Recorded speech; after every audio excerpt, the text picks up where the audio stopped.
മിസ്സാണ്. വളരെ പ്രധാനപ്പെട്ട ഒരു ക്വസ്റ്റ്യൻ നമ്മൾ നോക്കുകയാണ്. ദാ ഈ കാണുന്ന ഡയഗ്രാം ആദ്യം നമ്മൾ തിരിച്ചറിയണം. ഇത് സെൽസ് ആണെന്ന് നമുക്കറിയാം അല്ലെ. ഈ ആദ്യത്തേത് എന്താണ്? അതൊരു പ്ലാന്റ് സെല്ലാണ്.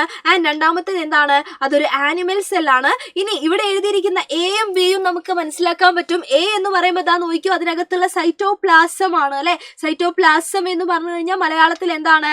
കോശ ദ്രവ്യമാണ്. ആ ദ്രവ്യത്തിനകത്താണ് ബാക്കി ആളുകളൊക്കെ കിടക്കുന്നത് നമ്മൾ പഠിച്ചിട്ടുണ്ട്. ഇനി ബി എന്ന് പറയുന്നത് നമുക്കറിയാം, അത് എന്താണ്? അത് ന്യൂക്ലിയസ് ആണ്. ന്യൂക്ലിയസിനെ നമ്മൾ മർമ്മം എന്നുകൂടെ എന്ത് ചെയ്യാറുണ്ട്? പറയാറുണ്ട്. ചിലപ്പോൾ ക്വസ്റ്റ്യൻ പേപ്പറിൽ അതും കാണാം. അപ്പൊ ഈ രണ്ട് സെൽസും തമ്മിലുള്ള പ്രധാനമായിട്ടുള്ള വ്യത്യാസം എന്ന് പറയുന്നത് രണ്ട് കാര്യത്തിലാണ്. അത് എന്തൊക്കെയാണ്? ഒന്ന് സെൽ വാളും ക്ലോറോപ്ലാസ്റ്റും ആണ് അല്ലെ. കോശഭിത്തിയും ക്ലോറോപ്ലാസ്റ്റും ആണ്.